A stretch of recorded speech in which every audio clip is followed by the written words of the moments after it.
My name is Alex, and today I'll be talking about a work moving towards meaningful pre-trained models for biology.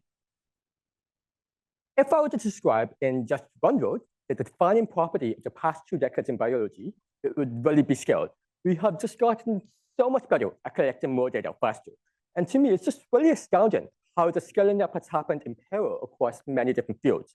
For protein sequences, the number of sequences contained in the UniProt database grows annually. We're at over 300 million sequences in the 2020 release.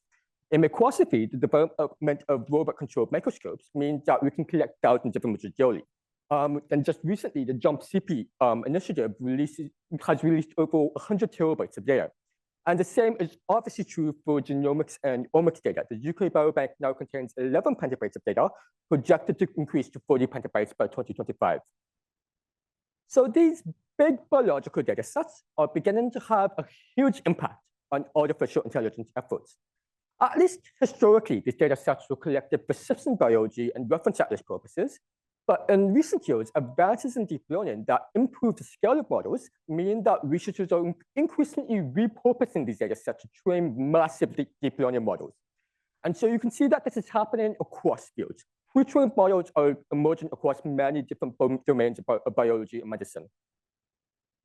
So the vision behind these large pre-trained models is that they democratize the benefits of deep learning. Deep learning is an incredibly powerful tool for biology. These models can capture patterns in signal and data beyond the capability of conventional methods, which greatly improves the biological analysis.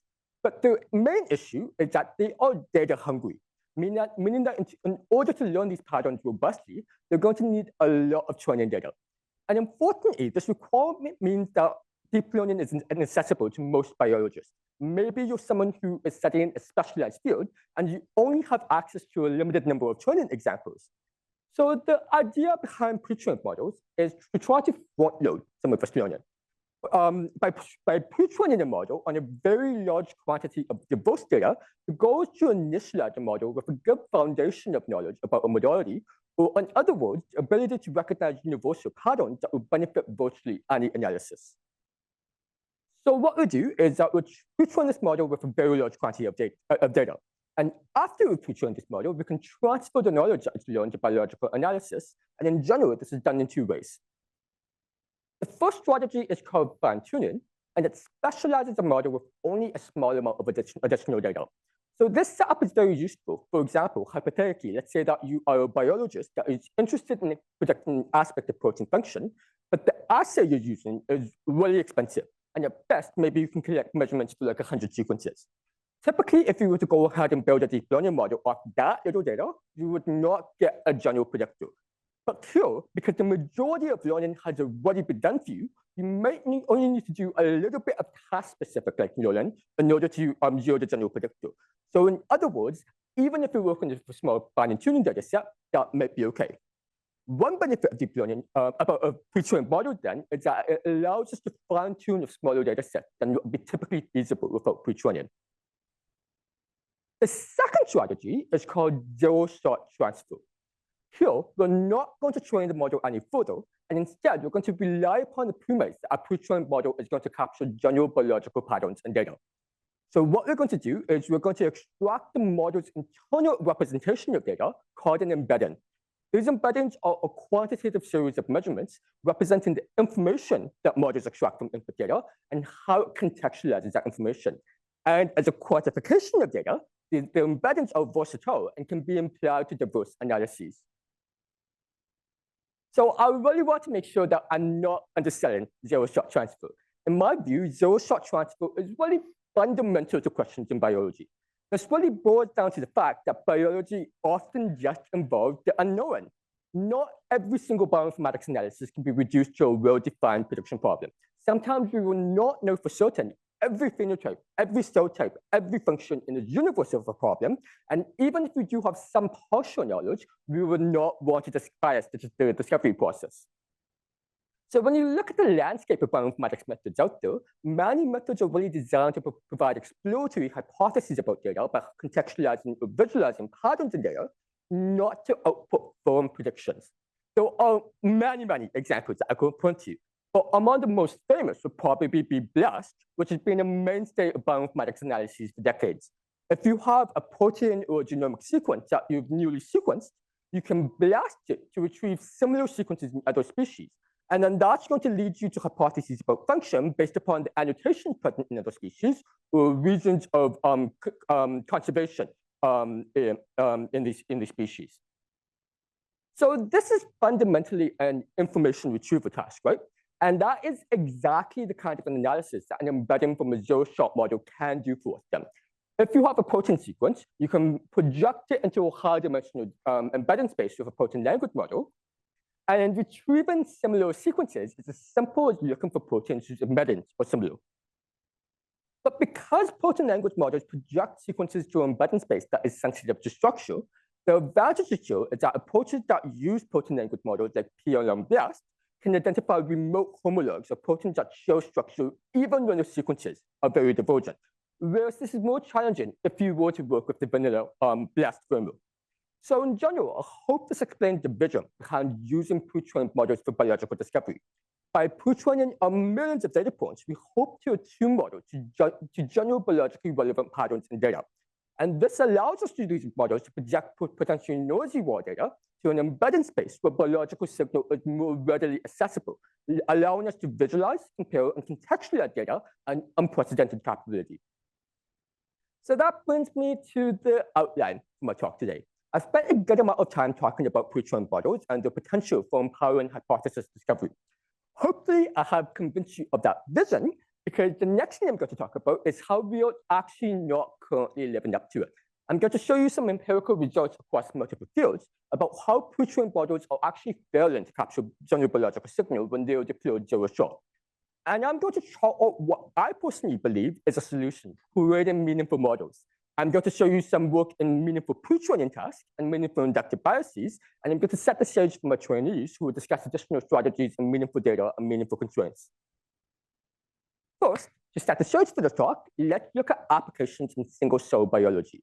These measurements are going to measure gene expression profiles at the single-cell level, and the resultant data is a matrix where you're going to have a sample of single cells, and for each single cell, a measurement corresponding to the RNA expression of each gene visualized as the columns here.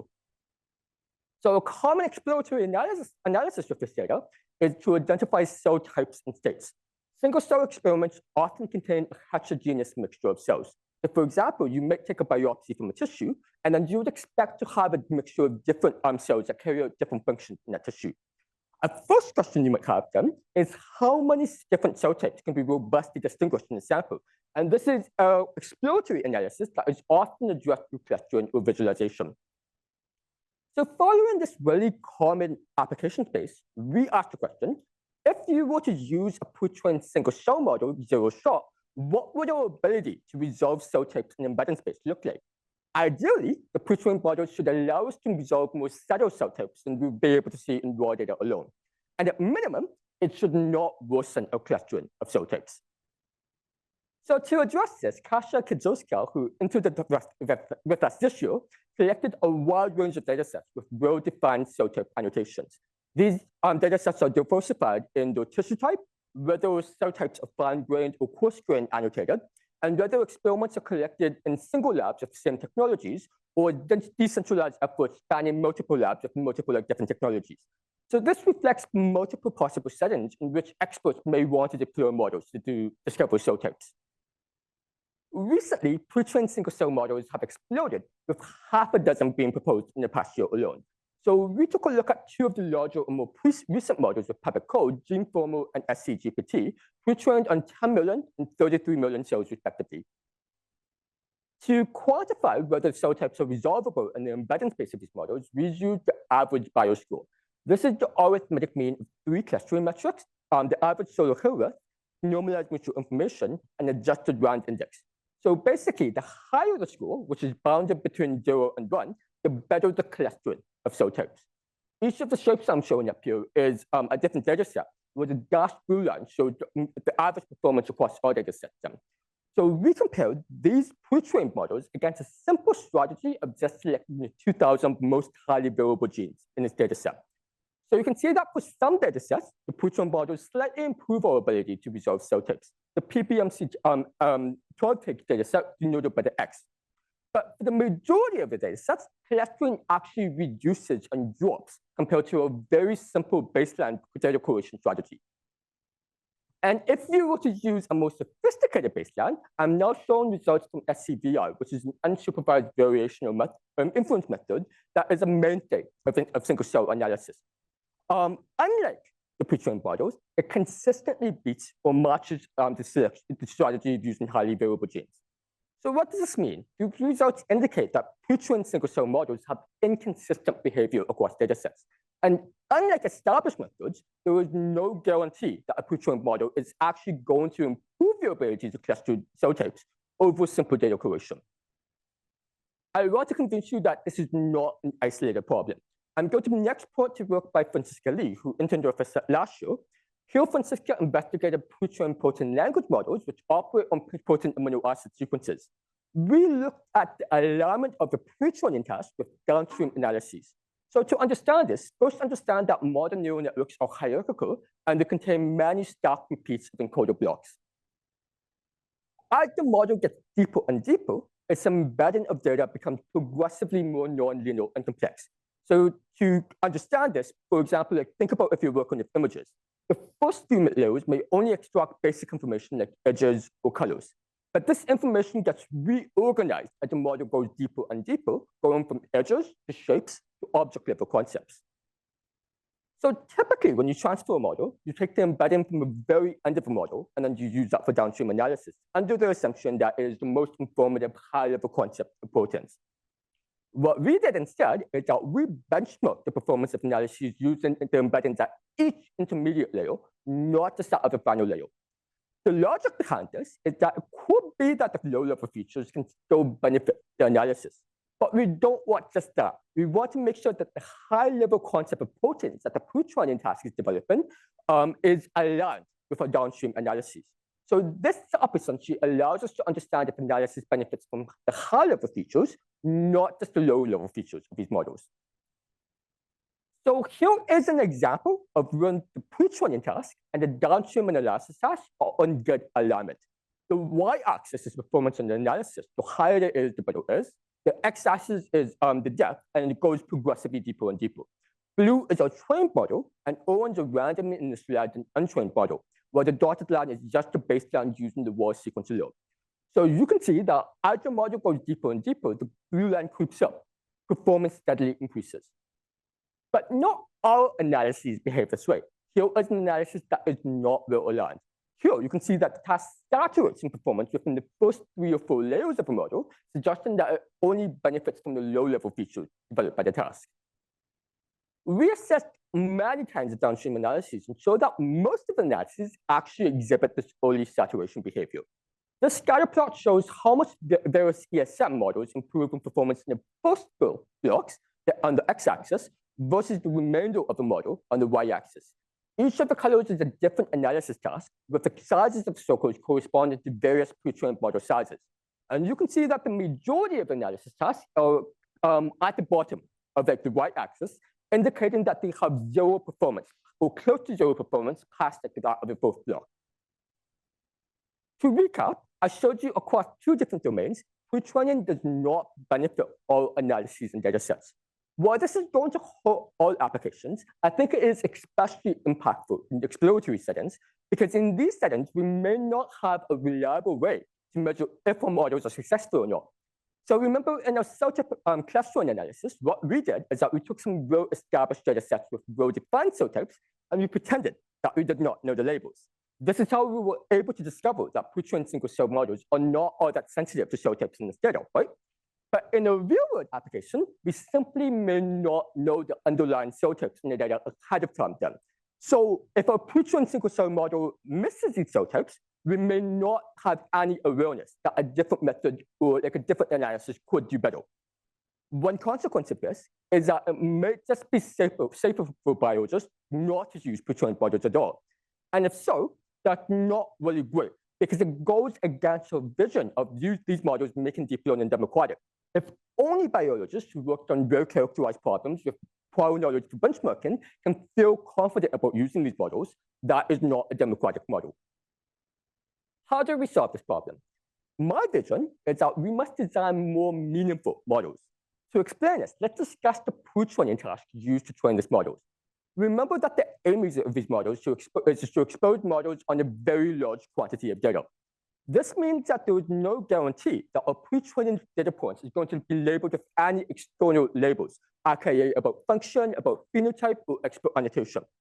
What this means is that we have to design a pre-training task that only depends upon the data itself.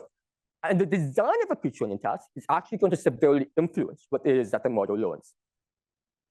Perhaps the most successful example of pre-training would be those used to train large language models, which train on corpuses as many as trillions of tokens scraped from the internet. Pre-training is what gives these models a deep statistical understanding of language. So these large language models use self-supervised pre-training tasks that are designed to help them learn word and sentence semantics and context.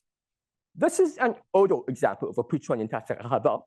Newer language models typically use auto-regressive pre-training tasks, but the task that I have up is called masked language modeling, and it involves masking out a subset of words shown in gray so that the model can predict what these mismatching words are. And hopefully you can see that the logic behind this task is that in order to predict the missing words, the model needs to be able to understand what the rest of the sentence means. The reason I show masked language modeling is because it is a readily adaptable framework that has already been purposed across biological domains for pre-training. SCGPT masks out gene expression values and asks the model to reconstruct these values given the context of other genes and their identity. And similarly, protein language models typically mask out amino acids and ask the model to reconstruct these amino acids. So there are many advantages to building models off pre-existing frameworks. The biggest advantage is that we get to tap into best practices and code bases that have been established over years, and that greatly accelerates our ability to build models on biological data.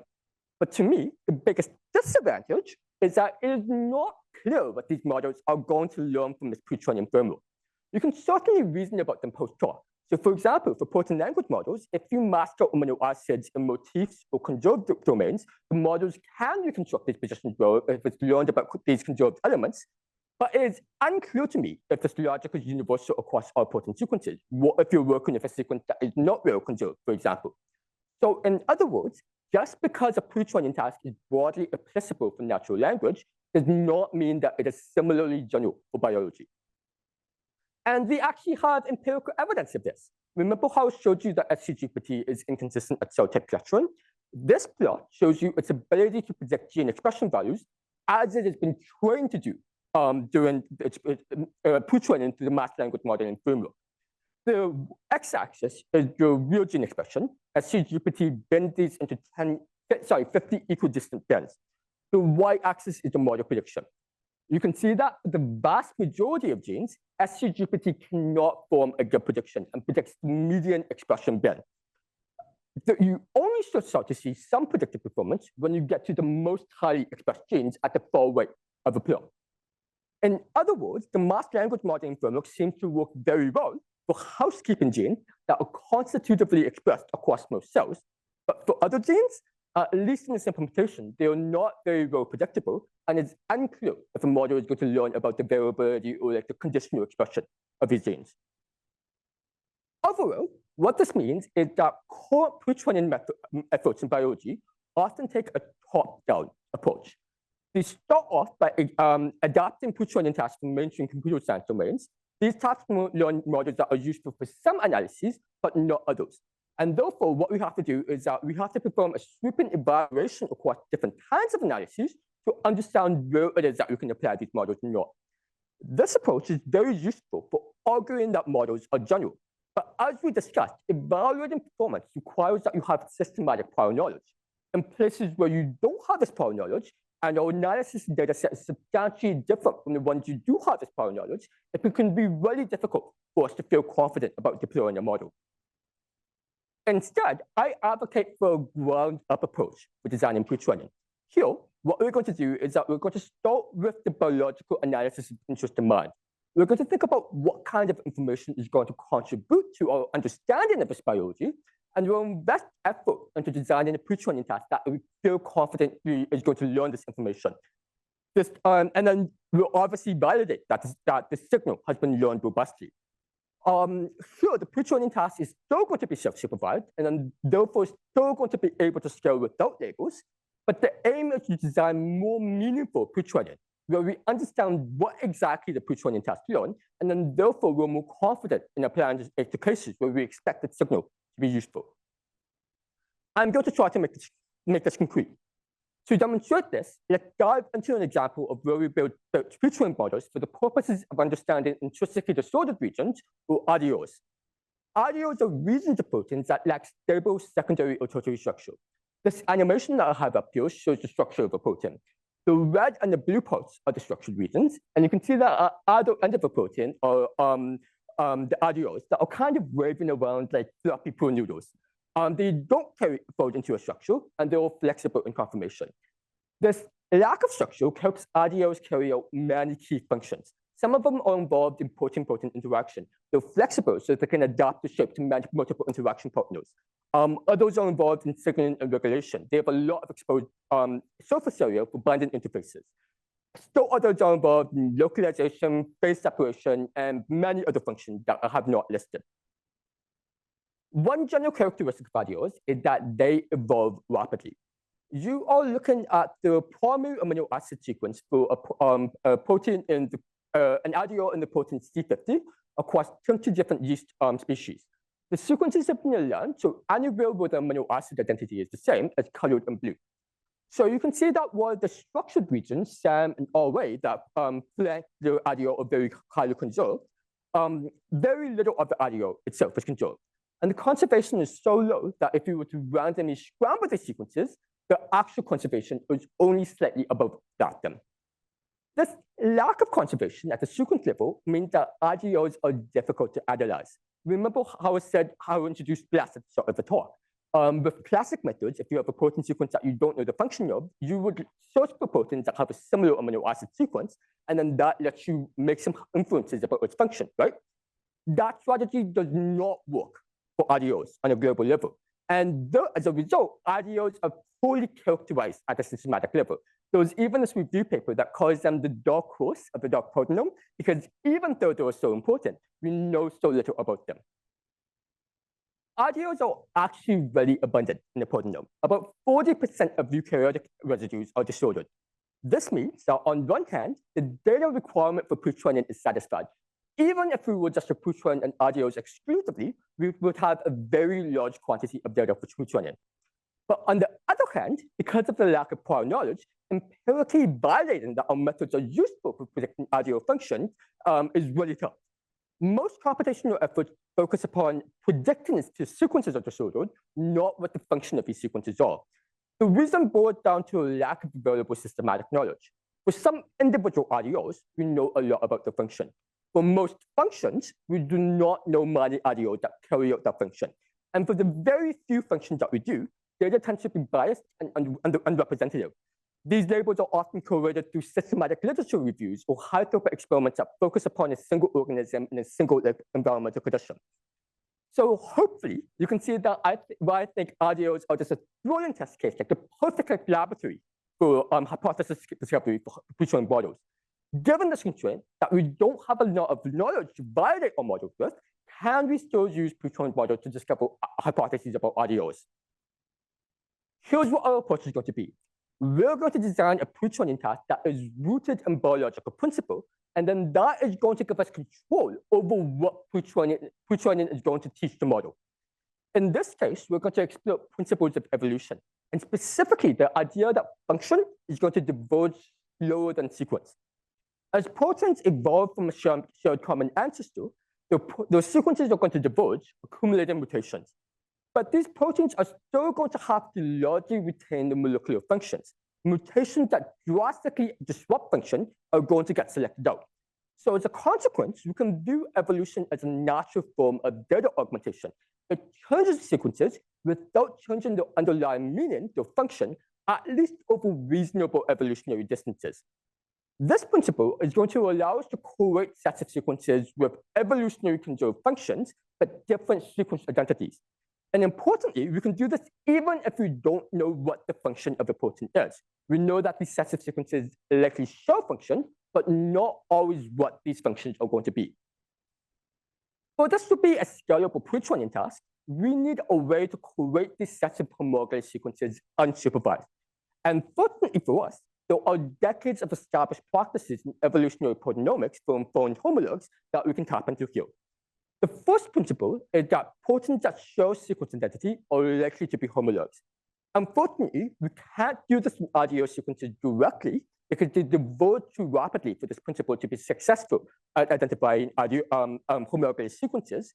But what we can do is we can use the full protein sequences to identify homologous sequences and then look for RDOs within those sequences. So to do this, we need to calculate an R by R alignment matrix. We need to take every protein in our database, calculate how it will align with every other protein, and retain the significant matches. I'm not going to lie to you, this is extremely computationally expensive, but it is also a pretty routine operation in bioinformatics. So fortunately, there are databases that centralize this computation. In our work, we simply took advantage of the OMO database, which contains these alignments for over 20 million proteins. So the previous procedure is going to leave us with inferred sets of homologous proteins, and then visualize one of these as a multiple sequence alignment. You can see that the majority of the sequence aligns well, but there are some pockets where the alignment is poor. Sometimes, not always, these are going to be RDOs. So to convert these sets of homologous proteins into homologous RDOs, we can use a direct disorder predictor to predict regions of disordered residues. There is one more biological principle we apply here, that if a disordered region occurs at the same position across proteins, they are likely to carry out the same function across proteins because the order of domains in the proteins is usually fairly strongly conserved as well. So that procedure explains how we go from homologous proteins to sets of unfold homologous RDOs. For our models, we wanted to keep them species-specific, so we use this procedure to independently correlate sets of homologous RDOs for yeast and for a human data set. The last thing I need to explain is how we're going to use these sets of homologous RDOs for pre-training. We call this pre-training task reverse homology.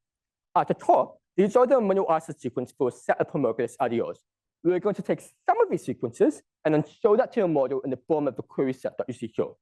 We'll take out a single hideout sequence from a set, and we're going to mix it up with 399 RDOs from other proteins, randomly sampled from the proteome then. The model has to transform all of these proteins, both in the query set and the target set, into embeddings, and then guess on the basis of these embeddings, which of the target sequences is the original hideout homolog from that of the query set. A previous mentee of mine, Amy Liu, developed some theory supporting this method that you can read about on your paper. But to summarize the main points, we think that solving the reverse homology pre-training task is going to require the model to do two things. First, it's going to need to recognize features of these sequences that are conserved through evolution. The second thing is that it's going to need to learn features that will distinguish RDOs from other RDOs. Features that are general and shared across most RDOs are not going to be able to distinguish different homology families from each other. We think that both of these properties are going to lead us to interesting hypotheses. Evolutionary conserved features tend to be important to function, and distinct features, distinguishing features, tend to be more specific to the function of a protein. Even in the absence of systematic benchmark data sets, there are a few strategies that we can employ to validate our methods. Here, we asked how many protein functions are discoverable from reverse homology embeddings compared to knowledge-based features. These knowledge-based features are features that have been correlated from over 30 years of RDO research and have been shown in literature to be important to the function of at least some RDOs. Previous studies have shown that if you were to take these features and cluster them, the clusters are enriched by function for RDOs. So what we did is that we compared these features on the ability to cluster functions across an unbiased set of functions. We quantified how clumped and non-redundant sets of gene and ontology annotations were inside of our embedding space. The y-axis is fold enrichment with reverse homology features. The x-axis is fold enrichment with knowledge-based features. So you can see that for most features, they're clustered at the bottom left, right? There isn't strong enrichment in either feature set. This is probably because that these are functions that RDO don't really carry out them, although we can't rule out that these are functions that neither feature set is able to discover. But for the functions that we typically see a strong enrichment for using knowledge-based features, we often do see an enrichment for using reverse homology features. And moreover, if we look at the left top part of the axis, you can see that there are several functions that are enriched using the reverse homology embeddings, but not only with knowledge-based features. So this suggests that not only do our embeddings rediscover functions that have been correlated and from 30 years of prior knowledge in RDO research, but we expand to discover new functions as well. At this point, we are confident that our model has learned both from theory and from comparison to literature. Now we can finally address the question, how do we produce hypotheses from this model? Because we knew that this was going to be a goal from the very outset, we made design decisions along the way that allowed for interpretability. One was in the design of the architecture. Each neuron in a neural network produces a score at each position in the sequence. This is not an inherently interpretable architecture, but its properties allow us to visualize each of the features learned by a model as a sequence logo, because we can iterate through all audios, collect the subsequences that the neurons produce the highest score for, and align them as that of a sequence logo. So in other words, this translates features learned by a model, which is a black box model, to a visualization commonly used in bioinformatics to understand motifs and patterns. And here you're seeing a summary of all of the features learned by a yeast model. These sequence logos represent globally the kinds of sequence features our model thinks are conserved across audios. And just visually, they're already plenty informative for analysis. So for example, here's one feature in a yeast model, and it resembles the pKa with the protein kinase A motif. This motif allows for pKa to bind to a sequence, leading to the phosphorylation of the serine, a post-transcriptional modification. But we also observed that this model developed a second independent feature that kind of looks like two overlapping pKa motifs. And the reason why this feature really caught our eye is that because at the time of the work, another group independently reported for at least one protein, NTH1, pKa is capable of phosphorylating two serines in a row. Depending on both serines, if phosphorylated, or if just one of the serines is phosphorylated, the function of the protein is altered. So based upon the fact that our model was dedicating a separate independent feature to this overlapping motif, we hypothesized that this mechanism might be more widespread than NTH1 alone. To test this, we went to Bioman, which correlates experimentally identified post-transcriptional modification sites. We found that in the sequence window that maximally activates the second feature, you see nearly 3 times the number of sequences with multiple adjacent phosphorylation sites compared to that of the first feature. This suggests that our feature might be picking up upon a more widespread pattern here. And hopefully, I hope this illustrates how interpreting pre-trained models can help us discover global hypotheses about RDOs. In addition to producing hypotheses about global patterns across RDOs, we can use interpretation methods to produce hypotheses about specific independent RDOs. Suppose that you have an RDO that you are interested in, and you would like to generate hypotheses about what features are important to the RDO. You can directly take the RDO and analyze how features that are most important to your RDO behave, quantify this by taking the most activated features to the RDO compared to that of the rest of the proteome. In this case, we looked at RDO in the human protein HNRMP-A1, which is a phase-separated RNA binding protein that is implicated in cancer. I visualized just one of the most important features for this protein as what we call a mutation ladder map then. So you can see that the taller the ladder map is above the axis, the more the amino acid in a position contributes to the feature. The most favorable amino acids are shown above the axis, and the least favorable are shown below the axis. So to interpret this, you can see that this feature really likes aromatic amino acids. There are a lot of Fs and Ys across that above the axis. And similarly, it likes it when these aromatic amino acids are flanked by Gs and Ss. You can see that there's a lot of Gs and Ss in the regions around the Ys and the Fs. This result is significant because it is actually consistent in what is known in literature about this protein. This kind of feature, aromatic amino acids flanked by Gs and Ss, is the feature that promotes weak stacking interactions that allow this protein to phase separate. So in this case, this model has correctly identified a biologically relevant feature for a protein we know a bit about them, suggesting that it may have the capability to do this for RDO that we have less knowledge about. To summarize, I showed you how designing meaningful pre-training tasks can improve our confidence in applying pre-trained models to more unknown biology. The next thing I want to show you is to show you a different approach in building meaningful models, meaningful inductive biases. This is work in progress, unpublished. The story hasn't fully solidified, but at minimum, I do want to show you a teaser of this work as a further example of a design philosophy here. For this part, we're going to look at an application of microscopy, morphological profiling. Here, fluorescent microscopy images are going to be used for drug screening. Let's say that you have some cells that reflect some kind of an unhealthy state. So, for example, coronavirus infected cells. These cells often have changes in morphology that may be too subtle to spot by human eye, but can be reliably detected by computer vision methods. To discover drugs, we can dose cells with compounds and identify the compounds that revert the unhealthy phenotype back to that of a healthy one.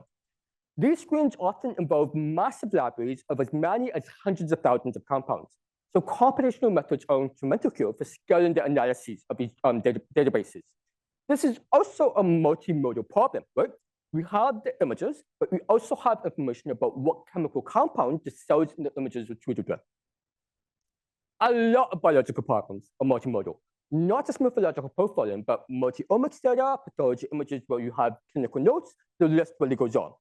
So because of this, there has been a lot of interest in using learning multimodal embedding spaces, and many of them pull inspiration from the methods used to train text-to-image models like DALL-E or Stable Diffusion, where you can type in a caption and then generate an image of the corresponding to that caption. These methods pre-train a dual embedding space where text and images share the same space. Given the embedding of a caption, images that match the caption should be very close together in that space. This pre-training framework is now similarly emerging as a strategy for multimodal biology, with some work now proposing learning joint compound and image space, and beyond that for other modalities for morphological profiling in the same way. However, learning a joint embedding space may not make sense depending upon the modalities that you're working with. Genotype, phenotype, perturbation don't really belong at the same level. So to see this, let's consider the case where we have two images of two different cell types that have been treated with the same compound. These cell lines may have different phenotypic responses to a drug. Maybe one type of cancer cell is susceptible to a drug, but the other is non-responsive. So now it becomes unclear where it is that we should embed the compound. Do we put it by the first cell line, by the second cell line, or somewhere in between? In other words, a dual embedding space assumes that compounds and images are directly comparable, but in practice, we don't compare compounds with images as much as we compare the impact of compounds. To see this, in a morphological profiling experiment starting from cell culture, a biologist really has two options. They can either dose the cell with a chemical compound and then do an image of the cell's response to the compound, or they can use a marked treatment to observe what the cells would look like if they were left untreated. We can never really observe both images to the same cells at the same time, so we call these images counterfactuals of each other. But this counterfactual perspective of morphological profiling helps us understand how compounds and images should out to interact. A compound should transform images converted untreated cells to a counterfactual of treated cells. This is the principle that we're going to build into a model as an inductive bias. Yaman Zhu, our summer intern this year, created a method that we call Micron, and here's our setup. We're going to use an image encoder shown on the left to embed compound-treated images shown in red and untreated images shown in blue. And we're using a molecular encoder top to embed our compounds. Instead of comparing the compound and the image embedding directly, we're going to use the compound embedding to transform image embeddings. Starting with an untreated compound, blue, we'll inject the molecular embedding through an additive model to produce a synthetic treated embedding. And to make sure that we're producing realistic synthetic treatments, we'll compare these to real embeddings to the treatment and minimize the difference. And finally, we can do the exact same thing with the treated embeddings, using the molecular embedding now to subtract from the image embeddings, which we can compare to the real embeddings of untreated images in the exact same way. Formally, learning is achieved through contrastive loss. I'm not going to go deep into this, but this loss essentially allows us to scale our goal of minimizing differences between real and synthetic images at scale by creating many synthetic embeddings and many real embeddings, and then comparing them all against each other at once. This is a work in progress, so I'm just going to show you a proof of concept developed on just 55,000 images for now. But even with a relatively small data set, our model is effective in producing informative embeddings. We quantified this by assessing if embeddings are reproducible across replicates. If we were to dose cells with the same compound in two independent sets of experiments, how frequently would the nearest neighbors in the second set of experiments be that of the same compound in that of the first set of experiments versus a different compound? This is quantified as an accuracy score based upon if we retrieve a matching versus a non-matching compound. So this retrieval task should have a pretty low upper bound because not all compounds induce significant impacts upon phenotype. But for the compounds that do induce an impact in phenotype, is a good measure of the embedding A extracts information about reproducible biology, and B is robust to batch effects that do not replicate. So here, we benchmarked the retrieval accuracy for 187 compounds seen during training and 103 compounds unseen during training against a hand-engineered set of cell profile features that have shown good performance across data sets for morphological profilings for over decades. And encouragingly, you can see that we outperform the cell portfolio baseline, suggesting that even in a small-scale proof of concept, we are learning signal. But the most exciting part of the method is that predicting the impact of compounds is built in. We can generate synthetic embeddings of cells to the compounds, potentially never seen during training, and predict what the embeddings in the compound space might be. Here's a t-SNE of the embeddings of 8 real compounds in dark colors compared to generated embeddings for these compounds colored in light. I want to emphasize that we are not doing perfect. You can see that there is a distribution shift between the real and generated embeddings, probably because there are a lot of systematic impacts from real to real that are difficult to get spot on. However, you can see that at least for some compounds, the real and generated distribution are closer for that of matching compounds than that of the real ones. And so while we know that our generated embeddings are not perfect, they are often reasonably close. When we generate compounds seen in training and retrieve the nearest real neighbors, they have a 23.5% accuracy in matching the compound. This is actually pretty good if you recall that the accuracy for retrieving real images is 32%, which shows its upper bound. Most excitingly, you actually have some performance even when you're working with compounds completely unseen in a training data set, about 20% accuracy for 103 unseen compounds. But the ability to generate image embeddings gives us a built-in way to assess when real models can generalize. This graph is a compound-by-compound breakdown of the retrieval accuracy for unseen compounds. And you can see that while some compounds are matched perfectly, many have no accuracy in retrieval. So one question that we can ask as we continue to develop this work is how is accuracy influenced by various factors? So for example, do compounds similar to that of in training, structurally similar, tend to have higher accuracies? To conclude and recap the main points of my talk, today that I argued that pretrained models can greatly accelerate hypothesis discovery in biology. But I noted that the major limitation is that current pretrained models are inconsistent, preventing the confident deployment in exploratory settings. And I propose that we develop more meaningful models that control what it is that the model learns, aligning learning with downstream tasks and giving us validation strategies. I showed you two ways of doing this, through meaningful pre-training tasks and meaningful inductive biases. But these are not the only ways of using prior knowledge to design your models. My trainees are going to show you some strategies using meaningful data and meaningful constraints.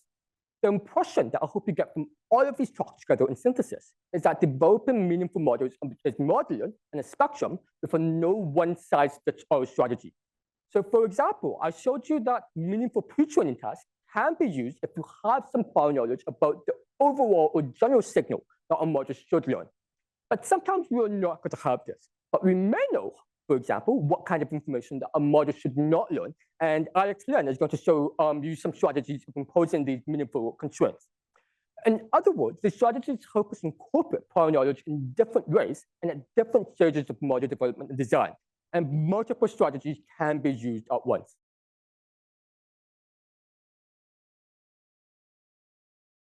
I'll be talking now about meaningful pre-training data, building off of what Alex was talking about a while ago. And I'll try to convince you from work that we did 2 years ago that curating meaningful pre-training data is one way that we can learn to create models that have features that we might be interested in for our downstream tasks. And so I kind of want to motivate this by a little bit of an easy brain teaser. So I want you to think about something that's expensive, noisy, and comes in small quantities. And if you were thinking about biomedical imaging data, and hopefully my thing would pop up. Yes, if you're thinking about biomedical imaging data, you'd be absolutely right. And so that makes it very difficult for us to be able to, that makes it very difficult for us to be able to train models completely from scratch. So that's why, as Alex mentioned, one cheap alternative is transfer learning. And this is where we take models that were trained on a different task and apply it on another data set where labeled data might be scarce. And so we've seen this been useful in many different situations. We've seen it been used for breast cancer classification a long time ago. We've also seen it been used for diagnosis of skin diseases, as well as histopathology data. Now I want to kind of give a brief refresher. I'm sure many of you have heard about transfer learning before and perhaps even applied it in your own work. Can I get some head nods to see if you've used it? Very likely, right? But I'll just give a quick brief overview of what it is again. So transfer learning consists of two things, right? One is where we have some data set A and we train a model on it, right? But we're really interested in taking the model that was trained on some data set A and applying it to some data set B with far fewer labeled examples, right? And so as I mentioned, this has been used for breast cancer classification as well as skin diseases. And for the examples that I showed in the previous slide, ImageNet was the data set that was used in order to create these pre-trained models. And so I'm sure many of you have heard of ImageNet as well, but I'll also revisit this. So ImageNet is this large-scale data set of natural images with very diverse sets of, a very, very diverse set of images where each image could be one of 21,000 labels. But whenever someone really talks about ImageNet, they're really talking about ImageNet 1K, which is a subset of ImageNet with 1.3 million images and 1,000 labels. And so this was used in the ImageNet Large-Scale Visual Recognition Challenge beginning in 2010. But it was only in 2012 when the first deep learning model was used on this data set. And that showed far better performance compared to all the classical computer vision models at the time. And so that's what dominated the field following that. And at some point, we noticed that our deep learning models performed better than humans. So that's why the competition was retired. But we believe that because these models were able to perform so well on such a diverse data set, it was able to learn a very diverse set of features which are robust to different situations, right? And so that's why people believe that good performance is correlated with good transfer of these features in downstream tasks. And so one issue is thinking that simply because it's learned a very diverse set of features, that it'll be applicable to any task, right? And so what we wanted to think about was that there are no guarantees that simply applying a model that was pre-trained on ImageNet will work well on any data set, like for example, microscopy images. And so features that might be useful for natural images may not be useful for microscopy images. If we think about features that might be shared between them, we might think that a model that's learned about shapes, about texture, and about all these general purpose features might be useful. Whereas in natural images specifically, we might be more interested in features that capture things such as depth or the relative position between these images, between objects in the image. Whereas with microscopy, we don't really care that much about depth. And perhaps we want properties of our features that are different from natural images. For example, we might want features that are rotation invariant, or perhaps features that are also magnification invariant. So that's to say, if we did zoom in to a microscopy image, perhaps we would want to have extracted features that tell us the exact same thing, even if we zoom in or if we rotate it, right? And so that's not necessarily captured by pre-training on natural images. And so now we were thinking, instead of simply thinking about are ImageNet pre-trained models useful for microscopy data sets, perhaps we should be thinking, what type of data should we be using to pre-train these models, right? And so that's where we believe we pose the research question: can pre-training on a large, diverse, and more domain-specific data set yield us more useful features for the downstream tasks that we're interested in? And so at the time, there was a data set that was as diverse as we had wanted to. So the next logical question was, can we create a data set for microscopy images which rivals ImageNet in its diversity of the types of images that we see, right? And so what does that ideal data set look like? So that ideal data set would be large in the amount of data we have, in the amount of labels that we have, as well as being diverse in cellular morphology, magnification, possible treatments that were used, and most of all, diverse in data sources. And so that brought Alex, me, and Alan to create CytoImageNet.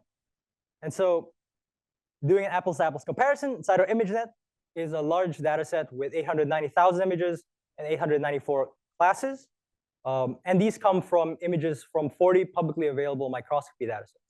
So one thing that I want to point out that is a big differentiator between CytoImageNet and ImageNet is that whereas in ImageNet, all the labels were they were annotated by humans. In CytoImageNet, we assign weak metadata labels based on whatever metadata we were able to retrieve for these images. And so so now that brings us to the question, how was CytoImageNet created? And so we were running under the hypothesis that a more diverse data set will yield more diverse features. And so we thought of diversity in 3 different ways, right? We thought of diversity in data sources.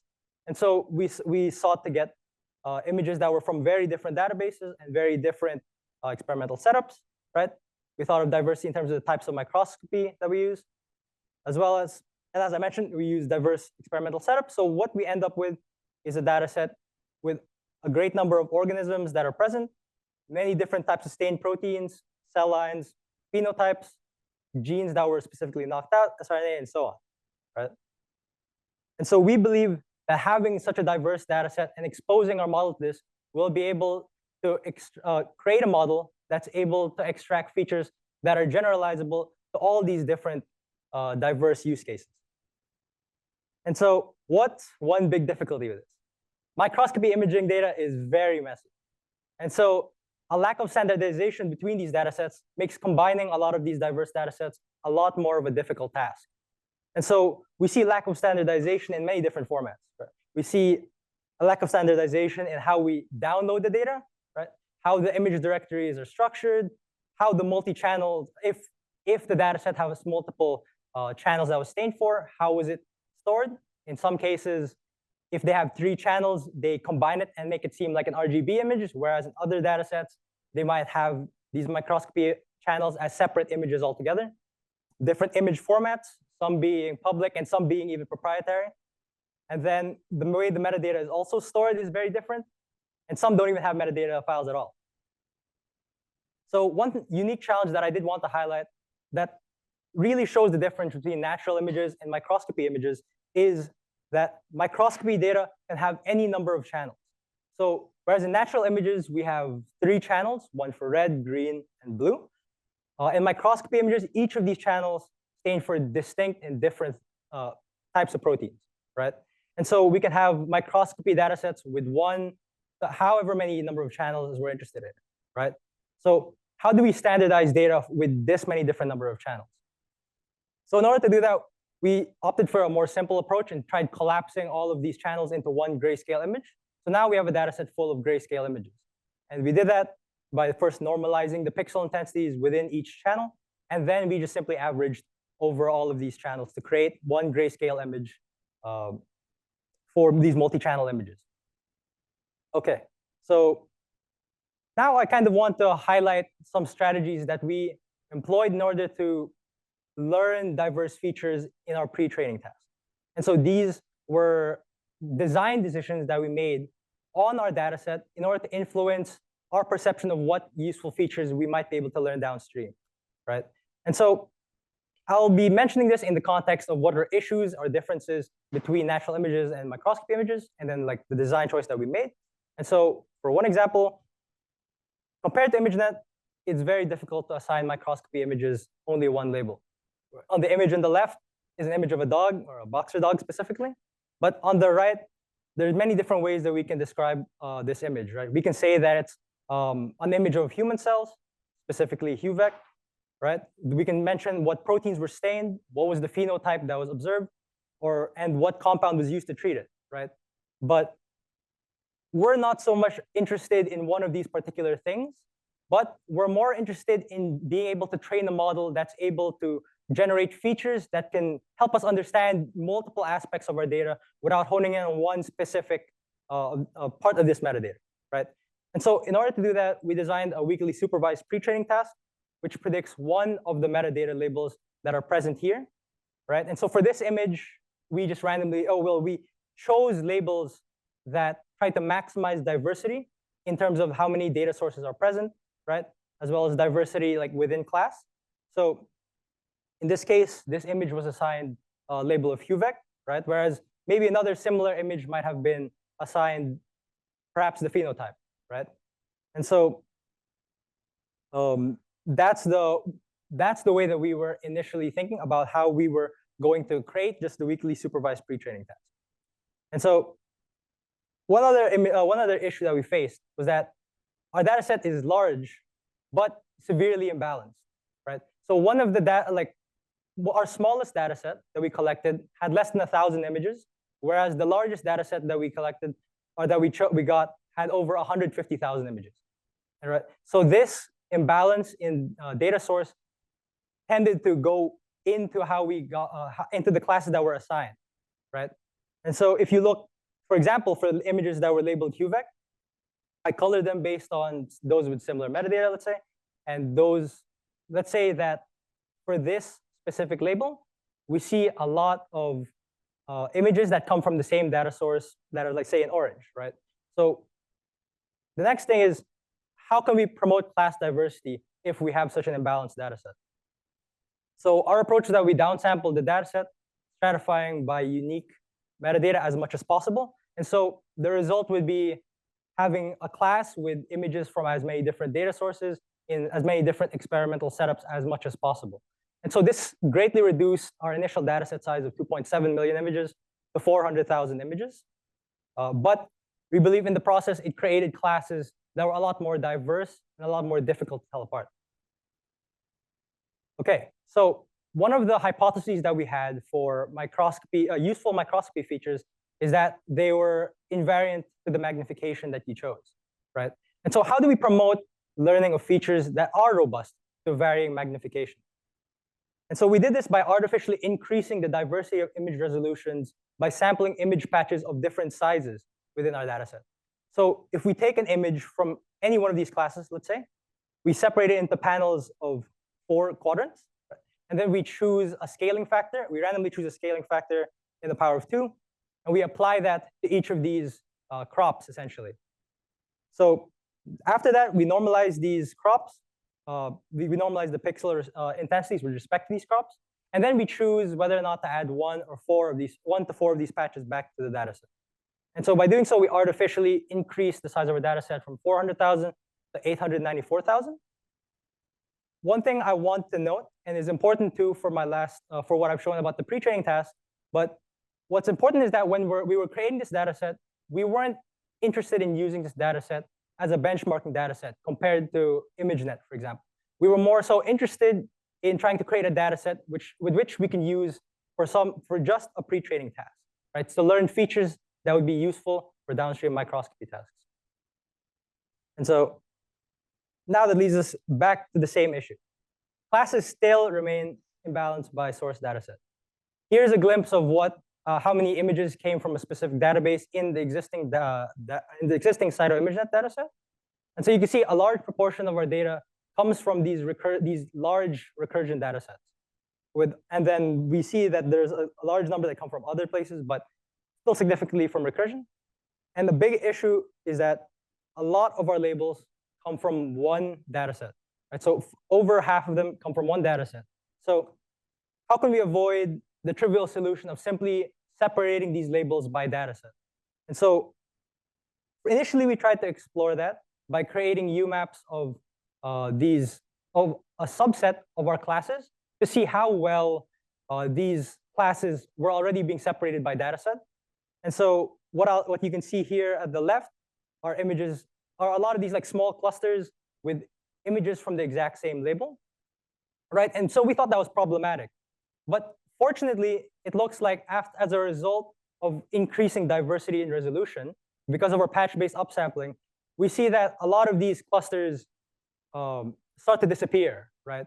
And so that can tell us that our data set has become a lot more diverse and a lot less easy to simply tell apart by data set alone, right? And so that was useful. But now another hypothesis that I wanted to touch upon was similar to our idea of wanting features that were robust to, or sorry, that were invariant to magnification. We also wanted to learn features that were robust to rotation. And so that's a lot more simple because we can add rotation as an augmentation during our pre-training task. Okay, so this I wanted to touch upon is the details for our pre-training. So for CytoImageNet, we took 90% of the data for training and 10% for validation for early checkpointing. And so a comparison between how the model was trained between CytoImageNet and ImageNet. With these ImageNet pre-trained models, a lot of the time they're working with a lot of compute, right? And so they can afford to be able to train for a lot of epochs with as many GPUs as they want, right? Whereas we were operating with only one GPU, so we only needed to train this for, we ended up only being able to train this for 24 epochs, and that alone already took 2 weeks, right? Okay, so now I want to talk about the way that we evaluated these pre-trained models. So we wanted to be able to compare features that were extracted from ImageNet pre-trained models and CytoImageNet pre-trained models to see whether or not these features were robust to different, to varying tasks, right? And so we used 3 downstream datasets: the BBBC 021 dataset, Cyclops dataset, and the Q7 dataset. And these datasets we chose specifically because they have very different types of data, or different types of data that we were interested in being able to see whether or not our features were robust. So for example, for the first dataset, the task was to predict the phenotype based on cells that were treated with a specific compound, right? And so this requires features that are specific or that are descriptive of cellular morphology. Whereas with the second task, which is subcellular localization, we might want features that are more robust and insensitive to cellular morphology, right? So we end up testing our features on a very diverse set of data sets coming from very different organism types, right? Single cell images versus whole images, right? And we report their k-nearest neighbors accuracy on the features that were extracted alone.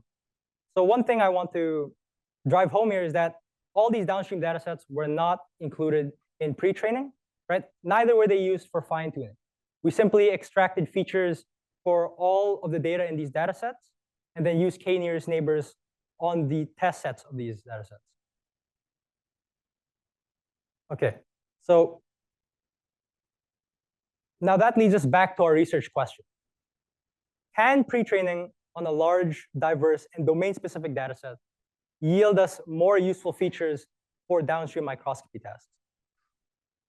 And what we find is, though CytoImageNet features do learn features that are competitive to ImageNet, they actually don't outperform ImageNet features. And so this came to us as a surprise initially. But what this told us was that ImageNet features were a lot more robust than we thought. But at the same time, this also meant that our pre-training tasks did yield us features that were useful for these tasks, right? So I guess the next question that we had to ask was, did pre-training on CytoImageNet versus ImageNet really change the features that we did learn, right? Did they learn similar or did they learn conflicting features, which helped them on these downstream data sets? And what we found was, by simply concatenating their features, we end up with a feature set that's a lot more descriptive than either of them alone, right? And this results in significantly improved performance. And this suggests that perhaps we can augment these general purpose feature extractors, the ones that were pre-trained on ImageNet or these other diverse data sets, with more domain-specific pre-training in order to achieve better performance on whatever downstream task that we're interested in. So that was work that was done 2 years ago.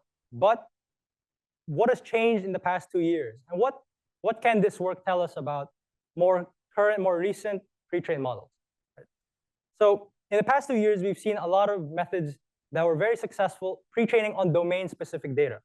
Right? We've seen some that perform weakly supervised pre-training, and many more recently that perform self-supervised pre-training, especially on unlabeled data. Right? And so what does our work on CytoImageNet say? Right?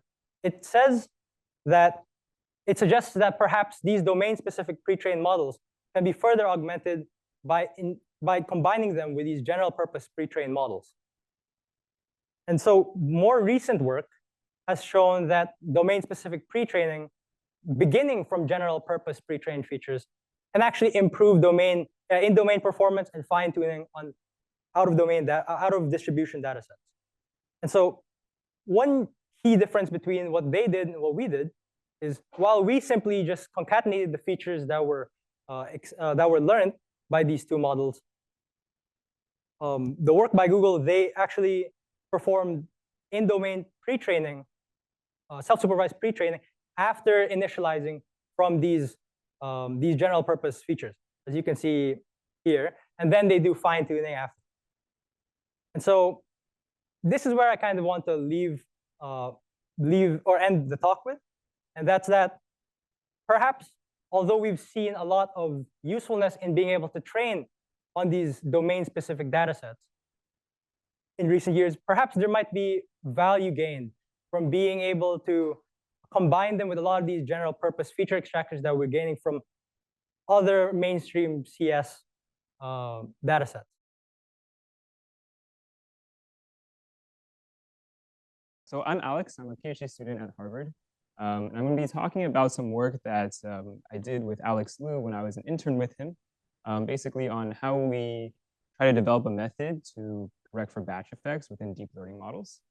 And I'm going to kind of pick up where Stan left off and talking about how we can meaningfully design training strategies for models to kind of extract the biological signal that we're looking for. So I'm going to be focusing on microscopy first, microscopy specifically, because that's what we worked on. And as many of you here know, I'm sure, that deep learning is becoming a very promising tool for evaluating microscopy images and doing microscopy analysis. And this has been a combination of a few things. So first, we have incredible ways to generate high throughput images, and we can conduct many experiments in large scale and collect many images as a result from them. With technologies like cell painting and others developed here at the Broad. And then concurrently, in the deep learning world, there's been a lot of advances in modeling that have kind of driven computer vision tasks for natural images to be better than human performance, like Alex was mentioning. And this kind of begs the question, can we port some of these models that have been trained to do very well on natural images to also do well on biological images, right? And I really like this review that was done by members here at the Broad about all the different ways in which deep learning has been used for microscopy. We have triple resolution, we have molecule to image synthesis, segmentation, etc. And one of the most exciting applications, in my opinion, is morphological profiling. So given the techniques with cell painting and others, we can create many different types of genetic and chemical perturbations, and then use microscopy to kind of image all the effects of all these different permutations. And hopefully with deep learning, we'll be able to, for every image, learn some feature vector that encodes some significant information about the phenotype, right, that has been observed from the image. And this is really exciting because, assuming that this deep neural network can actually extract relevant biological signal, now we basically transform these perturbation effects into a numerical vector that we can then analyze, right? And so you can imagine comparing different vectors corresponding to different perturbations and doing analyses this way. And this can lead to advances in drug discovery and functional genomics. Maybe we'll find that certain perturbations, right, their feature vectors are closer to each other. So those drugs, maybe they have similar mechanisms of actions. Or we might find that there are some outliers, right? So some features that maybe are different from any perturbation that we've ever seen, and that could help us discover kind of new things. So this is a very active research area, and people at the Broad will definitely know this, especially people in the imaging platform, right? There's been many, many different methods over the past few years that have been designed for how do you train this deep neural net, right? To extract, these feature vectors from these images. However, there is kind of a recurring problem that we often come up, and this is something that computational biologists will know well, which is this problem of batch effects, right? This is like a common problem, like I said, like you go into lab, you collect some images, right? Like from, let's say, a particular treatment, you collect another images from another particular treatment, right?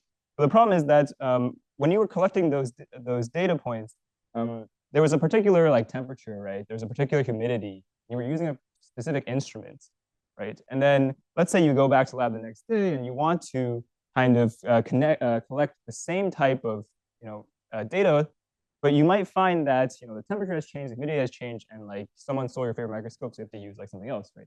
And you perform the same exact like experiments with the same like treatments, and even though you keep all of like, let's say, the biological principles the same, what you end up finding is that your images look very different. Right? So there are some like sources of technical variation that have kind of been incorporated into these images that could bias downstream analyses if we don't find a way to. And to give a very concrete example of how this can manifest, right? Let's say I train like a deep neural network on data I collected from batch 1, right? And so I train a network to predict like the treatment, right, from the image.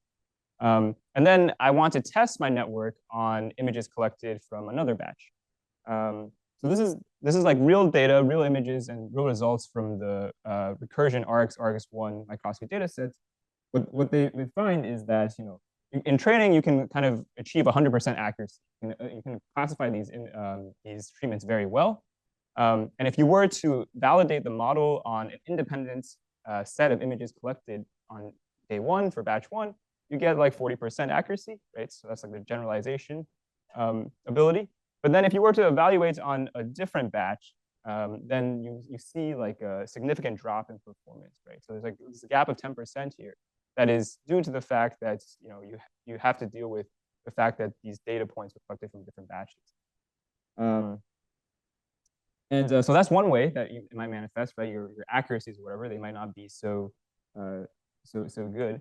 But another way that batch effects might manifest is, so remember in morphological profiling, I talked about how we're learning like these neural networks that can kind of take an image and produce a feature vector, right? And we want to use those feature vectors for downstream analyses of drugs or genetic perturbations or so on and so forth. But if we were to, like, let's say, take a bunch of images and get their respective feature vectors, and then, like, let's say, project them down to a few dimensions so that we can kind of visualize. So each dot here is like a different image, right, with a different perturbation. What we find is that images in the same batch kind of live very close to each other within this feature space, and they cluster according to like these batch identities, right? Which could very well be like a problem for downstream analysis, right? There's this artificial technical like bias that we see in our data, and so I'm gonna now talk about like a method that Alex and we worked on last summer. It's called batch effects normalization. It's a specific method that we try to develop for correcting some of these batch effects in deep learning models. And it's a relatively simple method. Like the way it works, it draws inspiration from kind of classical normalization techniques that have been used for like many years in computational biology, right?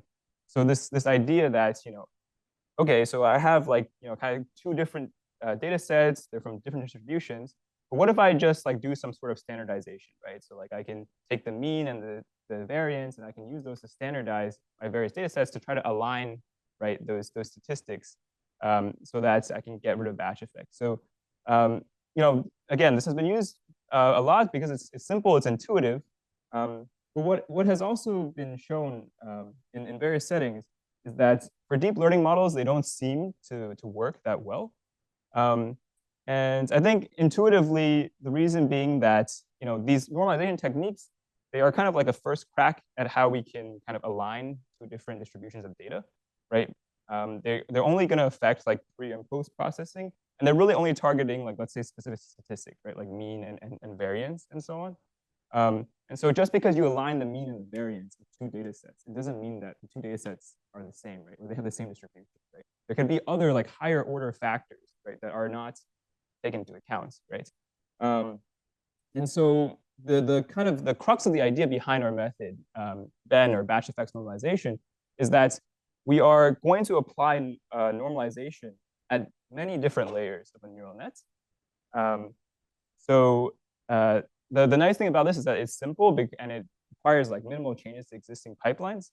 But the idea being that when you apply this to multiple layers of a neural net, you're kind of giving like different transformations of the input data an opportunity to correct for those batch effects, right? And so if you correct at like, so here what I've done is I've highlighted all the layers in which we're kind of applying standardization. We're exploiting like a commonly found layer in neural nets called batch norm. And basically by applying it at multiple layers of a neural nets, you're giving the data at various scales, right? The chance to standardize the data and hopefully align those batch statistics in a better manner. So maybe I can give a quick primer on like batch norms. So batch norm is like a layer that you commonly find already in a lot of deep learning models. And so we're going to repurpose this layer for batch effects correction. So one important point that I want to make is that batch norm was originally invented to stabilize training. It had nothing to do with correcting for batch effects, right? It's something that kind of arose out of deep learning community. They weren't really thinking about like biological data with batch effects. So in a typical setup of how it works, so let's say you have a data set here of like microscopy images.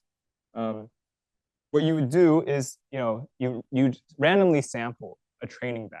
So this training batch, it's like a different batch than like experimental batch. It's like an overloaded term that deep learning people also use.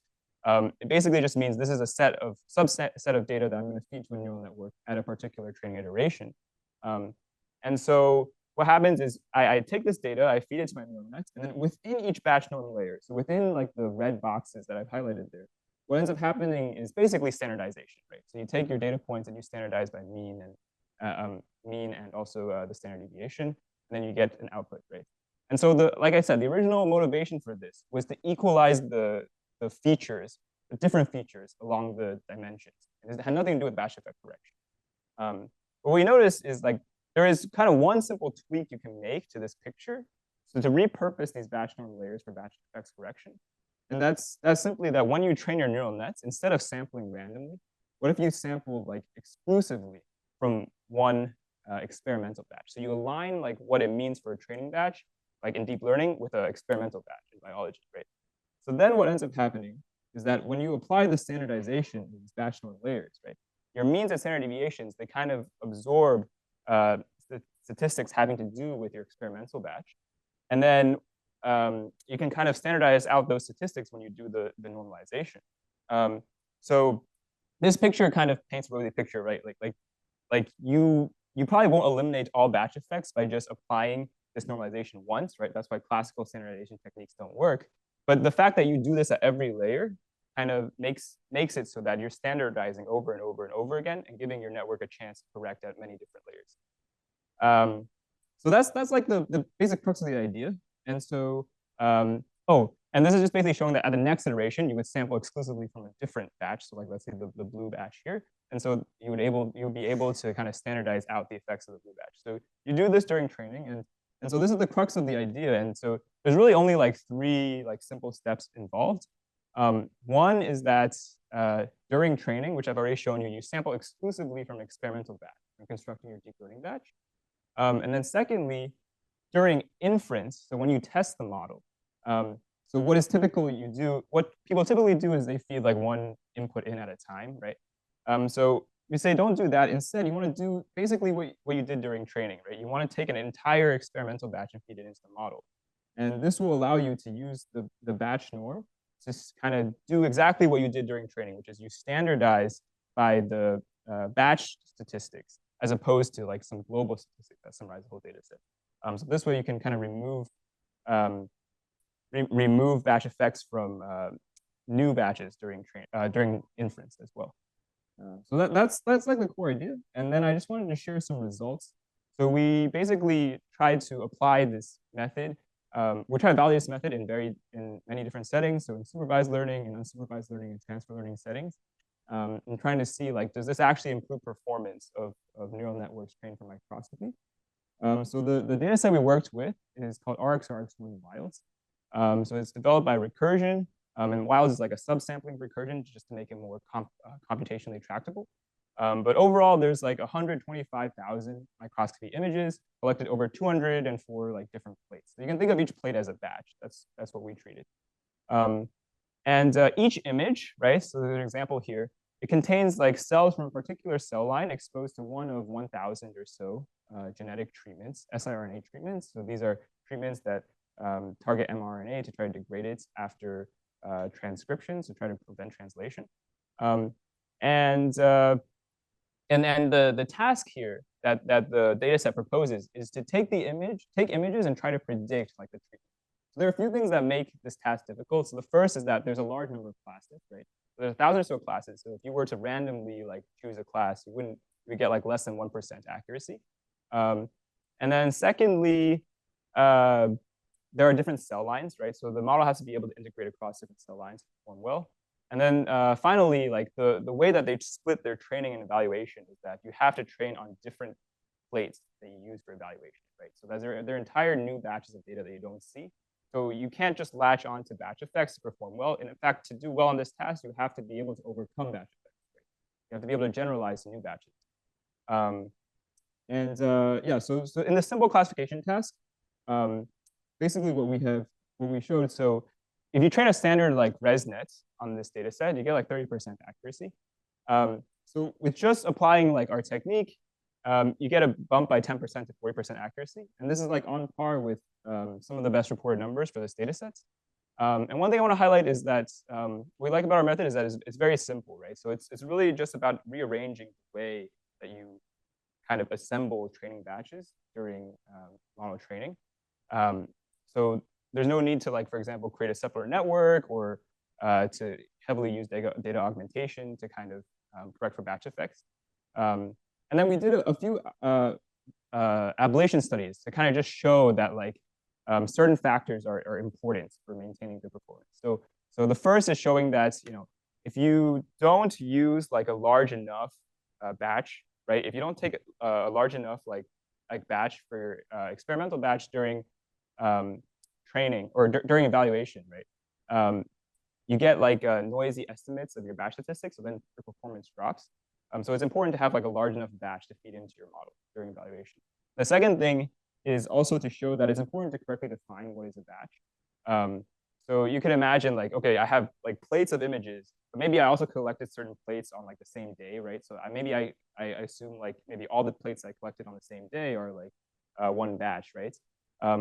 But we saw that, you know, if you group like your batches in a different way, you could get like very different levels of performance. So it's important to like properly define like what is the kind of the overarching batch effect. Is it plate-wise or is it like kind of experiment level? And then we also, so that was supervised learning, but then we also tested this on like a unsupervised learning algorithm. So I mentioned for morphological profiling, there's like a whole slew of algorithms, some of which were developed here at the Broad, right? For how do you take images and create these feature vectors? So we evaluated one very popular one, which is called SimClear.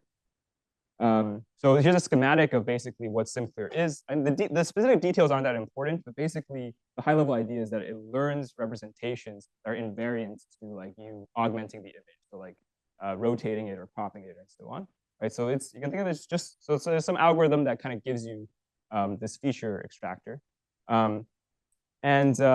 Basically we wanted to see like what was the net effect of using like our batch effects correction method then during training of SimClear, right? So what we did was, you know, we ran SimClear, we got the feature vectors, and then we tried to see how predicted those are of treatment. Remember, the features were not trained with any knowledge of treatment labels because it's unsupervised.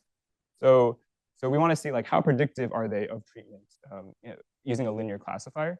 And then we compare that to what you did if you trained it with our batch effects correction. So what we saw is that if you just use SimClear, you get like 11% accuracy. So these numbers are going to be lower than the ones I showed on the previous slide because this is unsupervised, right? There's no knowledge of treatments that were used to create the features. But then by using Ben, you can kind of jump up to like 19% accuracy.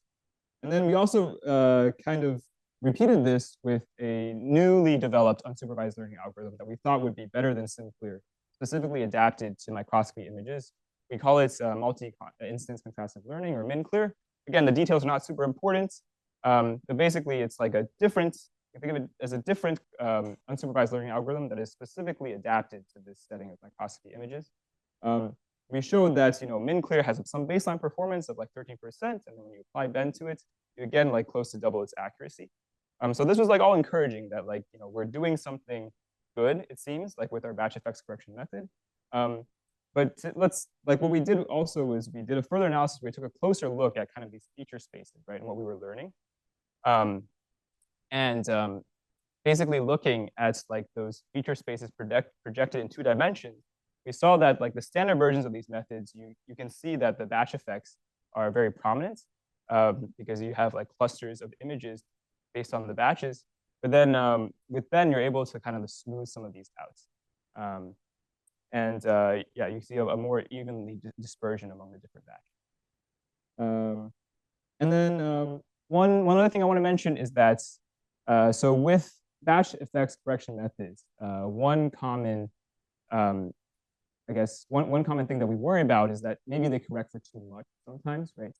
Right, like if they, you can correct for batch effects, but if you eliminate a meaningful biological signal, then that's also bad. So here, at least, we have like a small example of how, even though we're correcting for batch effects, we are preserving some useful biological information. In this case, it's like cell lines. So I mentioned how the data set had different cell lines, right?